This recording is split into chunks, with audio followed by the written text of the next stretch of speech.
I was watching on CNN today. The Democrats have a genuine radical, off-the-wall analyst, strategist named Maria Cordona or something. She's debating some guy on immigration and sanctuary cities. And she was really all over ICE. She's ICE. It's like the Gestapo. I mean, they're not just focusing on the criminal illegals. They're focusing on the people who are here without papers, too. And I'm thinking, well, what the hell are they if they're not illegal?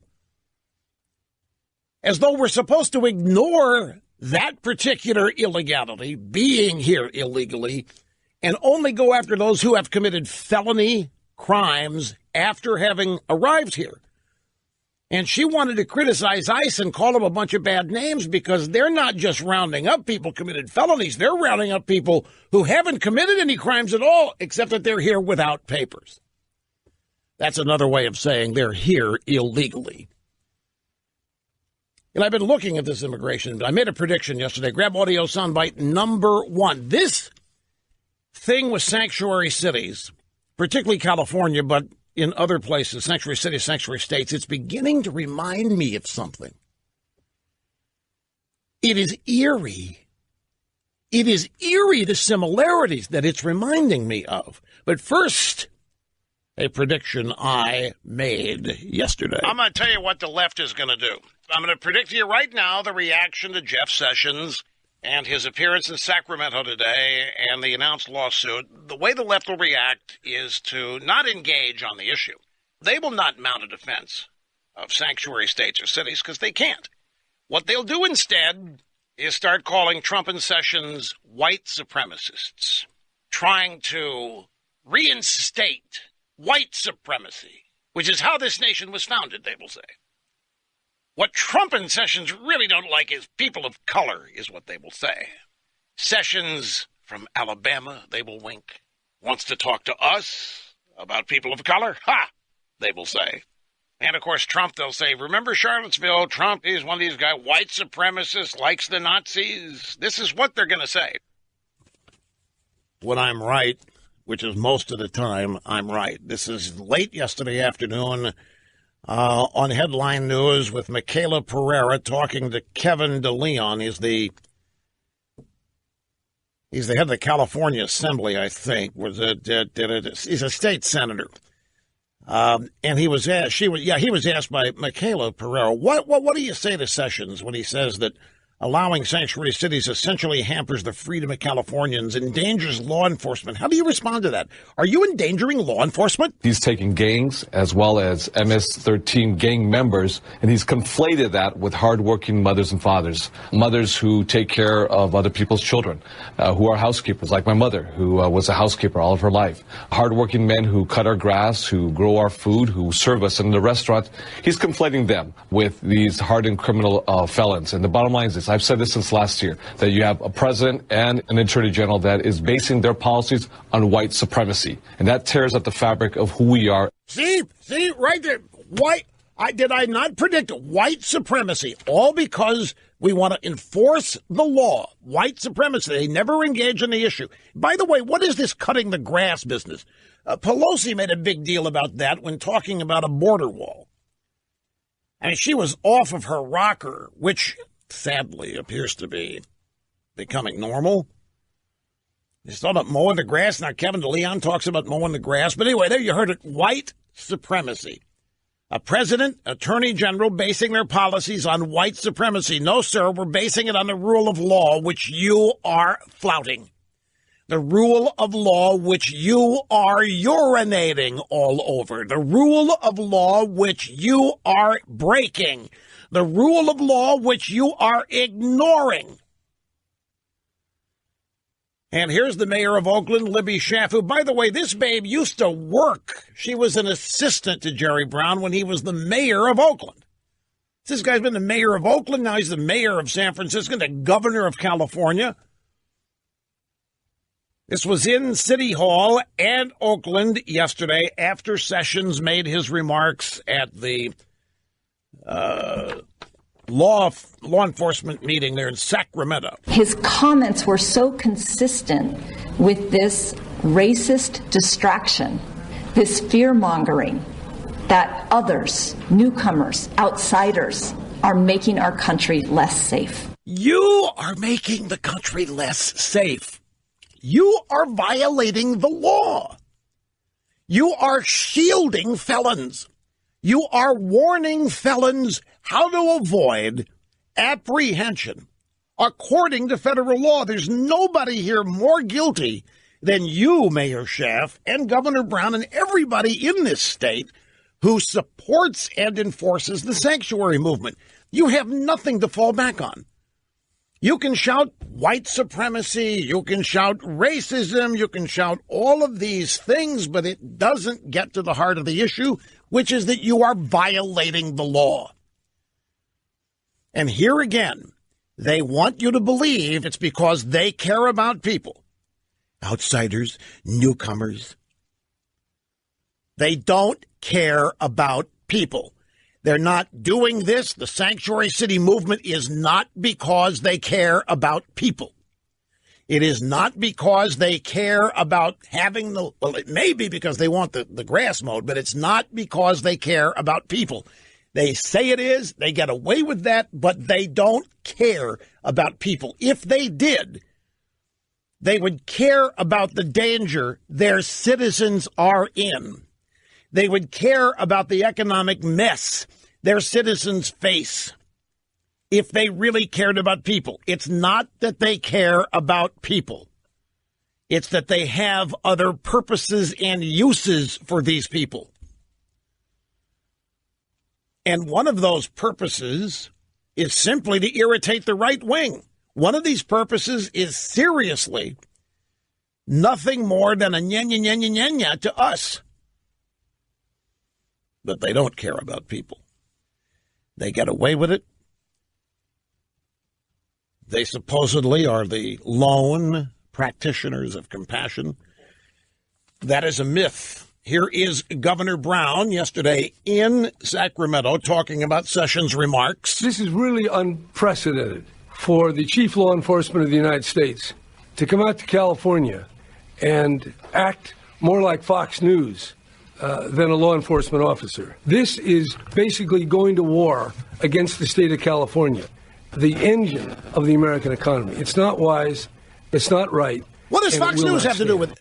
What in the name of Sam Hill does Fox News have to do? Did I tell you they will not engage on the issue? He came out there as a lawmaker. He came out there. Sessions arrived as a law enforcement officer. And he said, it's not going to stand anymore. California, time is up. You are not going to continue to get away with breaking the law. What does Fox News have to do with it? See, they don't engage on the issue. Governor Brown thinks this is a great polemic because that will organize and unify the people of this state, because ostensibly they all hate Fox News. Basically going to war against the state of California? Well, I hadn't looked at it that way, but if he wants to, we have more guns than you do, because you got have your guns you've been thrown away. Half your guns you've been taken away from people. You want a war? And that takes me to what I find eerie about all of this. The eerie similarities to a period long ago in American history. Welcome back, folks. It's great to have you with us. Rush Limbaugh off to a rousing start today.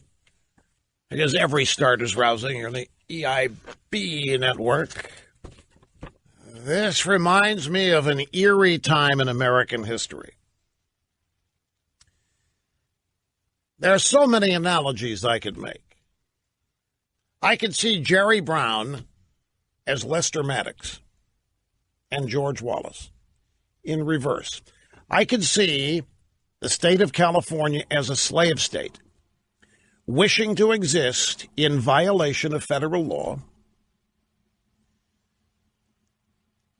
California as the equivalent of a slave state versus the United States. United States attempting to preserve the Union. Donald Trump is attempting to preserve the Union, preserve the borders. is trying to preserve the sanctity of federal law. California is even talking about secession and has been for a while. If you look at California as a modern-day slave state where the Democrats of today, just as the Democrats of the 1800s, they want to hold on to their slaves. In this case, they want to hold on to their illegals so they can get their grass mowed. Many of them can't read or write. They work cheap, can't take care of themselves. And in this case, they don't mind being the slaves. They're happy. It's not a pure analogy, but it will suffice. And Jerry Brown wants a war. He's angry at American aggression. It's eerie how similar this is. I understand the analogy is not perfect. That's why I didn't call it an analogy. I said the similarities are eerie. During the Civil War, the Southerners called it the War of Northern Aggression. The government, the North, would not leave them alone and let them run their affairs the way they wanted. And one of the things they wanted was to maintain slavery. Okay, you go to a sanctuary state like California. They are in open defiance of federal law. They are proclaiming their defiance of federal law. Governor Brown actually said that Jeff Sessions showed up yesterday wanting a war. He accused the government and Sessions of coming out and using aggression. Now, since we've established the Democrats don't really care about people, what's in it for them to have a bunch of illegals, including the criminal element, running around the state? Well, back in the antebellum days, slave owners needed work done on the plantation. Modern-day Democrats need these same kind of people to show up and vote, to show up and be on welfare independent roles, to show up and maintain a big and powerful government by requesting benefits from it. It's all about power. It's all about the Democrats maintaining, holding on, gaining more power at the expense of people who can't do anything about it. The Democrats hide behind the fact that they care about people and there's a bunch of white supremacists. You telling me this analogy doesn't work? A bunch of white supremacists in the government are trying to deny California its right to break federal law. I didn't say it was a thorough analogy. I said the similarities here are just eerie. California doesn't want to live, doesn't think it should have to live under federal law. California has a percentage of its population made up of people here in the country illegally who are of value to them in a host of ways. And they don't want to have to give that up. They hide behind people who want to enforce federal law are racists and sexists and bigots and white supremacists and so forth.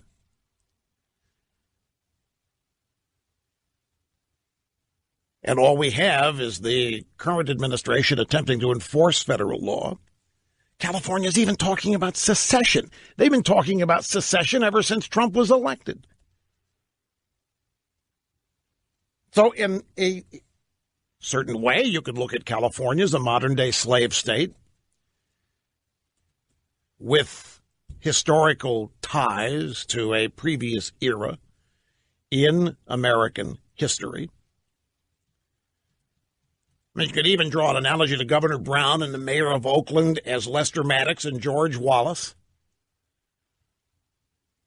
at the schoolhouse door, preventing people that they don't want to come in from coming in. In this case, California is trying to keep the federal law enforcement agency, ICE, out of the state so that it cannot enforce the law. And if it can't do that, it is aiding and abetting the lawbreakers in avoiding federal law enforcement officers. And so violations of law are compounded by further violations of law. And California defends itself by claiming that all of these efforts to abide by and follow the law are rooted in white supremacy and racism and the fact that Trump wants to conduct a war. It was listening to Jerry Brown and Libby Schaaf that made me think of this as they reacted to Sessions coming out. And then watching Democrat analysts and strategists on TV basically echo what Governor Brown and the mayor were saying, the mayor of Oakland, and then trying to draw a distinction between real felons and others who are not here illegally other than that they don't have papers. Other than that they don't have papers. So the 12 million to 15 million, however, who are truly illegal, according to the Democrats, they're really not. They just don't have papers. And a bunch of mean, racist, white supremacists are trying to be mean to them and throw them out of the country. When in truth, the rule of law is the glue that holds this country together. And we have a state, we have some cities who are threatening it and flouting it. And you can't ignore that. Something has to be done about that. If you let this kind of law be gotten away with no punishment, no attempt to hold anybody accountable, then you're going to lose control of your own law. And particularly if the people breaking that law get away with doing it because of compassion, because they ostensibly care about people. Okay, so that's the license to break the law? Well, I care about this. I can't see this person having to be held accountable to the law. I care about him too much. Where does that end? But the truth of the matter is, this is all political. Every bit of it is political. With the modern-day Democrat Party now outside the law. Happily, proudly, outside the law. And recommending it to others. That can't last long, folks.